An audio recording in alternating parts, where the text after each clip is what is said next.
Hey, hi everyone. Welcome to Climb Your Everest Nonprofit Leadership Skills series. Today, our topic is mental health. So, we're going to talk about the importance of mental health.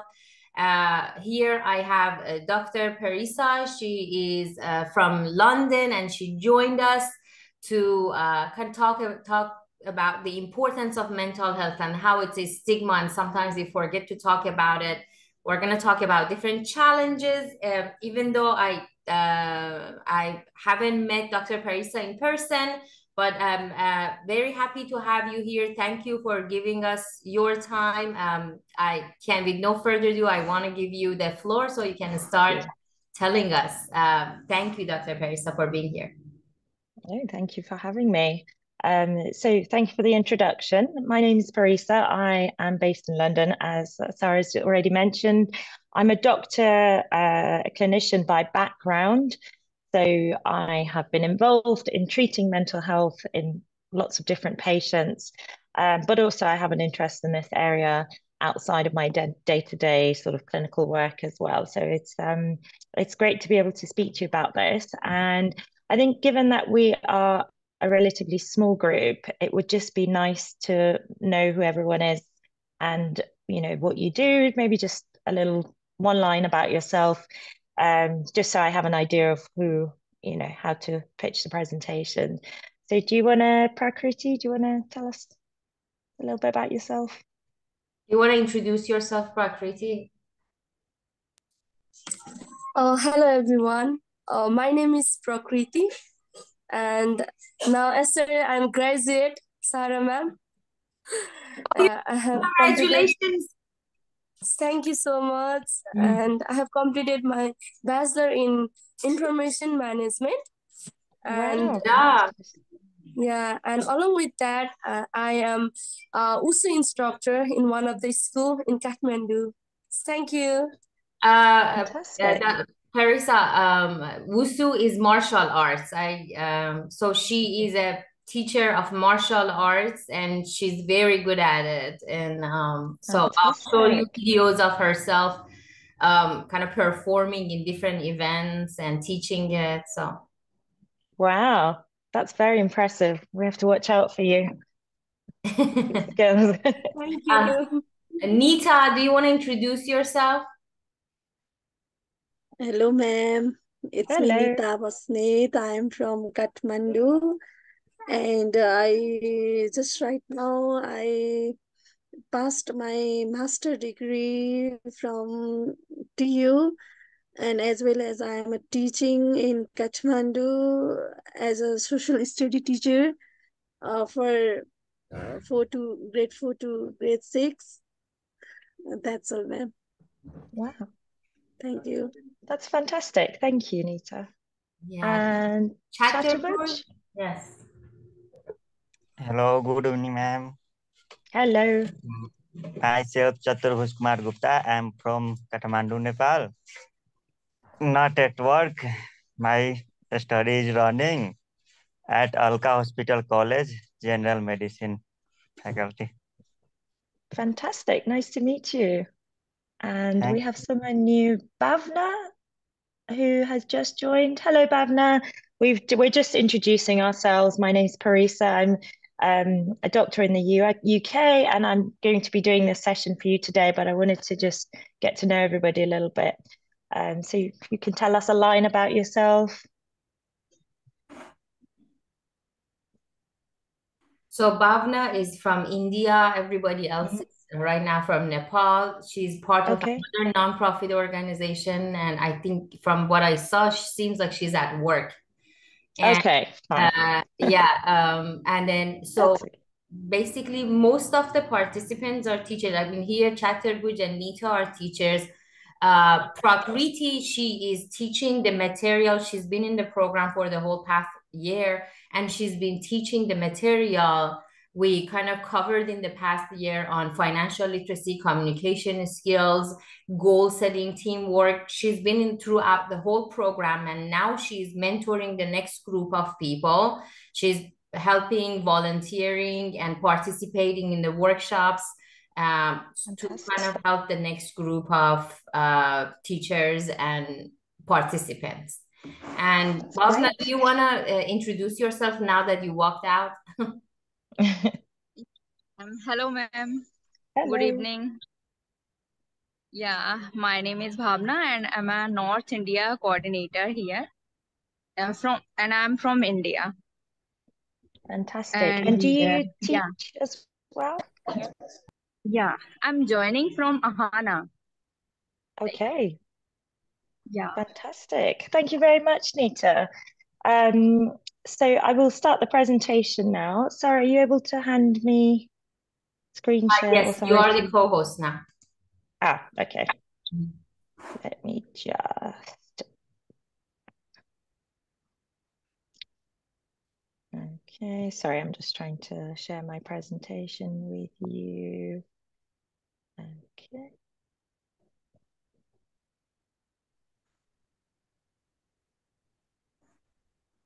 Well, okay. Okay, perfect. Can you see the screen? Yes. Okay, Yes, ma'am. perfect. Great. Now, as I mentioned, I'm going to be talking about mental health today. And I picked up some areas that I thought might be particularly useful to you guys, but generally, the things that I'm going to talk about apply to all of us around the world. And I hope you find this useful. If at any point during the presentation you want to ask me a question, just ask. You don't have to wait until the end. And also, if at the end of the session you have any feedback, anything you thought wasn't good, that could be better next time, I'd be very, very happy to hear it. So thank you for having me, first of all. This is my first presentation and I'm very happy to be involved. And I will make a start now. So what are we going to talk about today? We're going to talk about some facts and figures around mental health, just because I think often people don't realize just how common it is and how many different forms it comes in.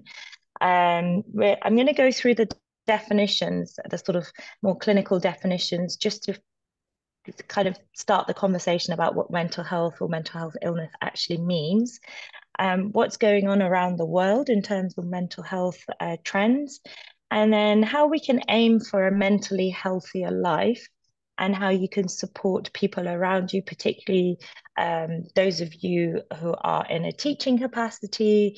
You'll be engaging with students day in, day out. And I think this is particularly important for younger people. You can pass on a lot of wisdom through your own understanding of mental health. And then we're going to talk about some common misconceptions that make mental health a very challenging thing to talk about, and how we can perhaps try to overcome them. So the definition of mental Dr. Parisa, your slide is loading. It hasn't loaded fully yet. So we're just seeing loading. We are not seeing the slide. Oh, hang on a minute. Let me, Okay, so maybe if you minimize it, then we could see it before, but we kind of sorry about that. Yeah, maybe I'll keep it on a non-slideshow version. Yeah, usually. Yeah. I think that was the, so if you keep it on non-slideshow, that would be great. Okay, now. Can you see it now? It is not yet. It's still like just white. Let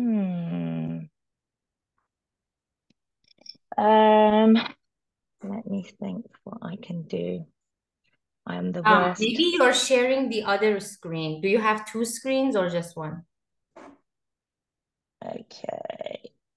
Oh, that's weird. When I go onto my own sharing, it goes to just a white screen. Let me just stop share.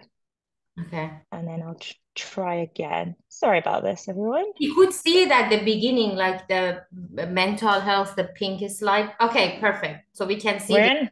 Yes. Everyone can see it?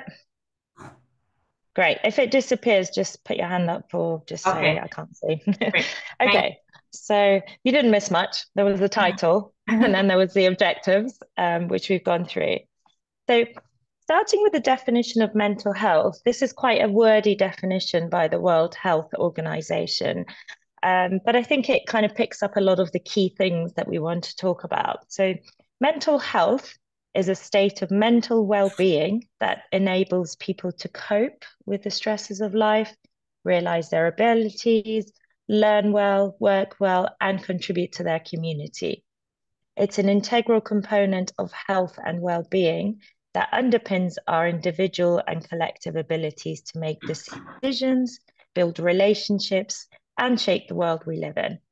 So it's quite broad, but actually when you think about it, it can influence so many parts of our lives. So our relationships, how we are in community, our jobs, our studies, even our financial status. So it has a lot of impact, what stage of mental health we're experiencing. And then mental illness is considered to be a health condition that involves changes in emotion, thinking, behavior, or a combination of these things.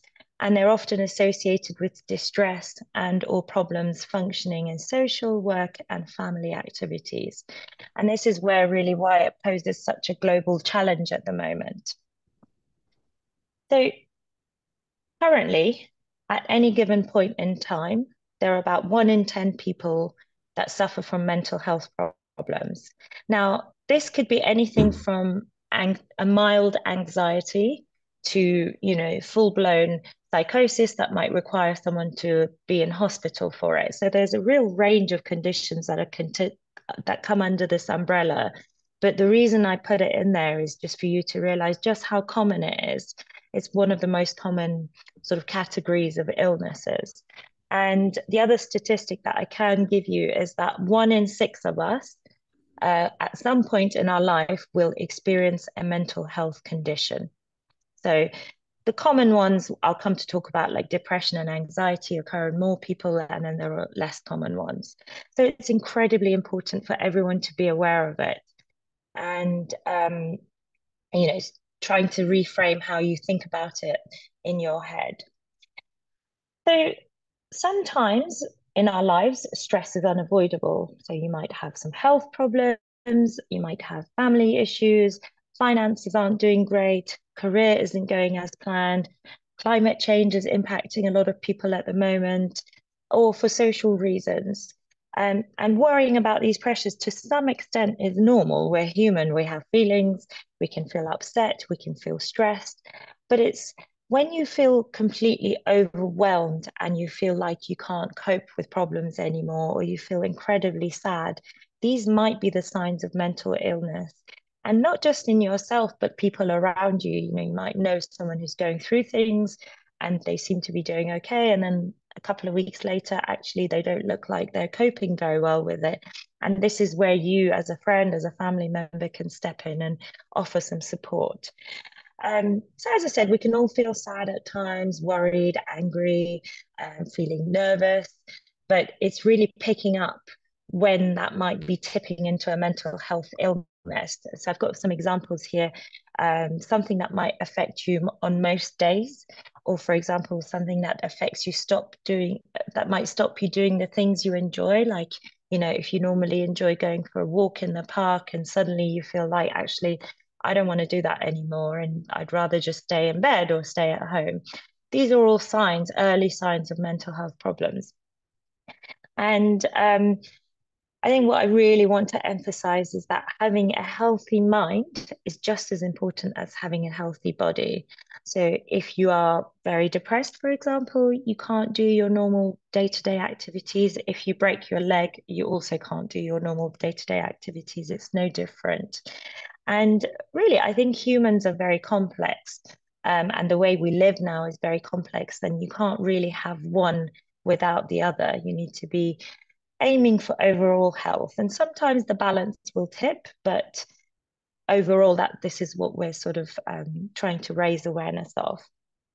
So mental health can have very mental but also very physical effects, and there's different ways in which mental health problems can manifest themselves. So physically, you might notice you gain weight or you lose weight because you don't feel like eating anymore. You might not exercise anymore and because you don't feel like it, and become less physically fit. You might not sleep so well. You might have palpitations, which just means your heart starts racing and you start feeling it thumping in your chest. You might have increased diseases in these patients. It's very, very common. You have heart problems, more predisposed to high blood pressure, strokes, and all sorts of other problems. Or you might experience an eating disorder where you're losing excessive amounts of weight or gaining excessive amounts of weight through eating. So really, there's a whole host of things that could happen to you. Even things like if you're really stressed, you can get more infections because your immune system is run down because of the constant stress that your body's under. In terms of more mental effects, you might experience depression, very, very low mood, or you might feel anxious. You might lose your confidence. Say you would normally be confident walking into a room of, say, 2, 3, 4 people and talking to them, and suddenly you feel like you can't quite do that in the same way. Or you might not have a desire to do things that you previously enjoyed doing. You might experience a lot of negative thoughts about things that perhaps before or after wouldn't be so negative in your mind, but at that point in time, it feels particularly negative. Going on to more severe forms, you might feel like you're not worth much, or you might think about harming yourself, which is obviously very, very concerning. If you experience that yourself or anyone else, it's something that needs to be acted upon. You might experience panic attacks, or even in more severe forms of psychotic mental health problems, you might hear sounds or see things that other people might not see. You might experience obsessive sort of capabilities coming into obsessive compulsive disorder. And of course, there is a risk of addiction or substance abuse for people who experience mental health problems. Socially, if you have a mental health problem, it might impact your relationships because you're not experiencing the same relationship dynamics with your friends or family as you used to. You might be tempted to isolate yourself, so you not go out and socialize as much. And, you know, in parts of the world where we come from, community is extremely important, family, friends, neighbors.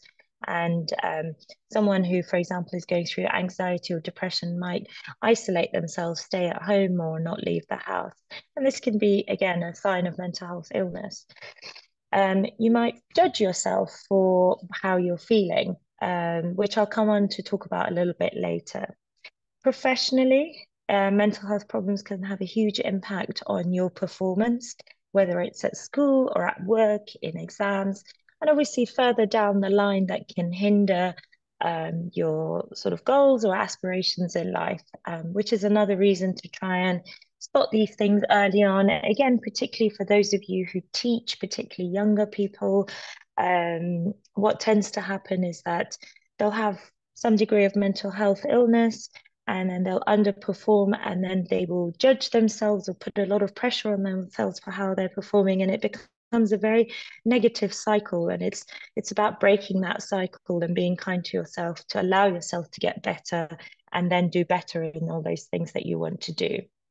And last but not least, you might not have as much drive. Say, I don't know, last year you were very motivated to get a training certificate in martial arts, and then suddenly you don't feel like doing that anymore because you don't have the motivation or the drive.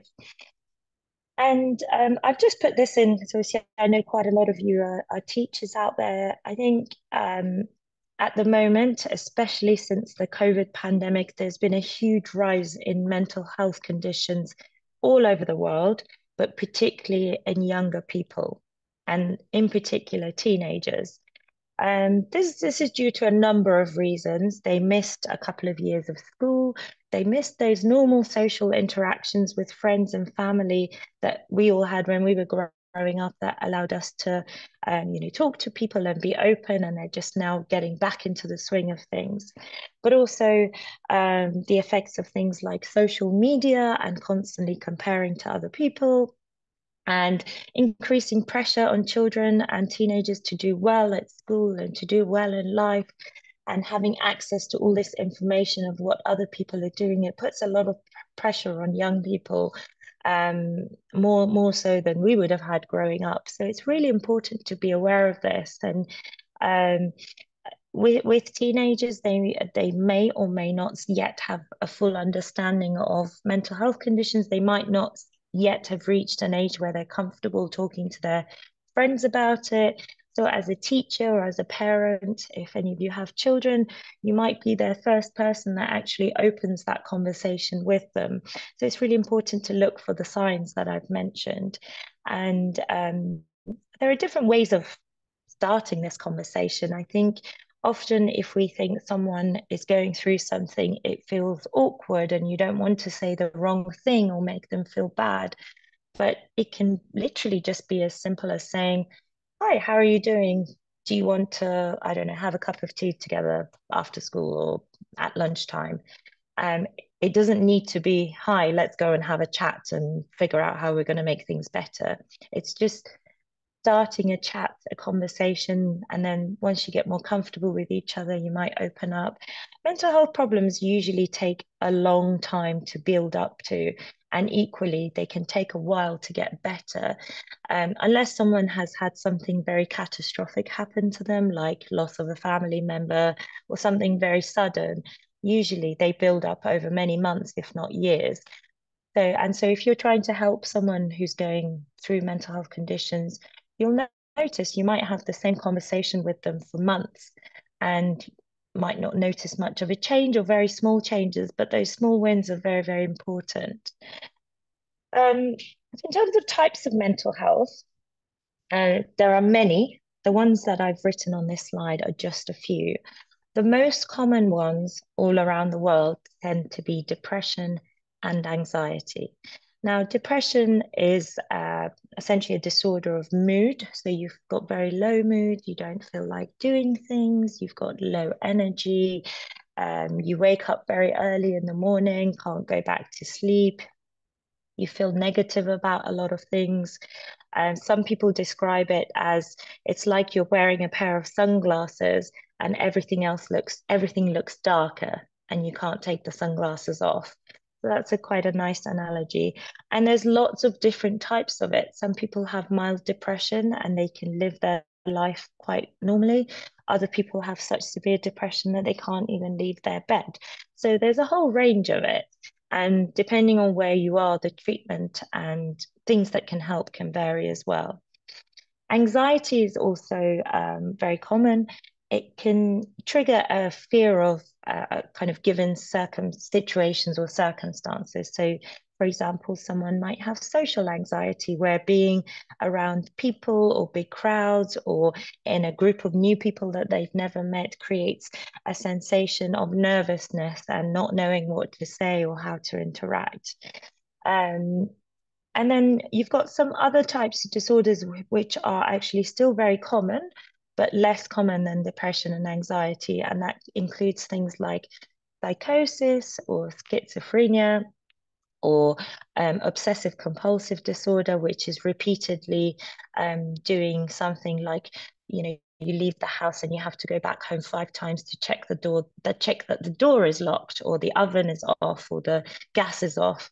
And this can be really, really debilitating and stop people potentially doing things that they need to do every day. So, for example, for teenagers, how this can often manifest is they will write their homework, but they will have to keep rewriting the same piece of homework and deleting their work if it's on a laptop or throwing it away if it's on paper. And sometimes it can take a child hours to do one piece of work because they have this compulsion to repeat the behavior. Other things, including eating disorders and bipolar disorder, where you swing between feeling very low mood and very elevated, energetic, sort of abnormally energetic. And then personality disorders, which are slightly less easy to just define in one go because there's so many different types of them. So I won't go into that too much today. And so what I want to talk about now is sort of thinking about how we go about making things better in a mental health sense, because until now, I've told you all these very sad things and how common it is and how difficult it is. But the most important thing to remember is that most mental health problems are treatable. And actually, a lot of them are treatable through really simple measures, which is the positive bit of this presentation. And actually, there's a lot of overlap between the things that keep our bodies healthy, so, like exercise, eating well, sleeping well, they also keep our minds healthy. It is a part of the body at the end of the day, but it's really important to remember that, because also it kind of motivates us to keep both healthy at the same time by doing the same things.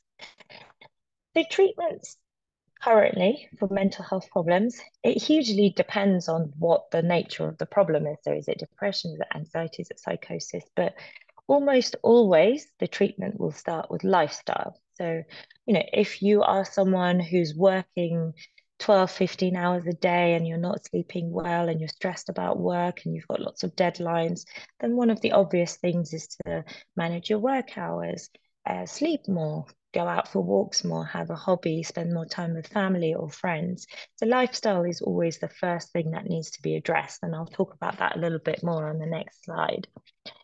The next layer of treatment for mental health problems is talking therapy. So that includes things like seeing a counselor or a psychotherapist or a psychiatrist.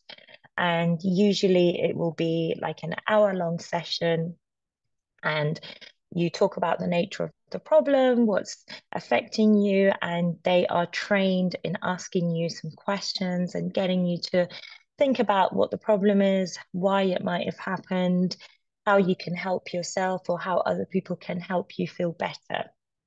And I've put CBT here. CBT stands for Cognitive Behavioral Therapy, which has shown to be really good for certain types of mental health problems, especially for people who are quite practical and they like to, if there's a problem and they like to do something about it and do some, activities or exercises to help feel better. And as part of CBT, you might be given some tasks to do. So, for example, I do a type of CBT type task, which is I found that whenever I was trying to fall asleep, all these thoughts of things I needed to do the next day would pop into my head and it would stop me falling asleep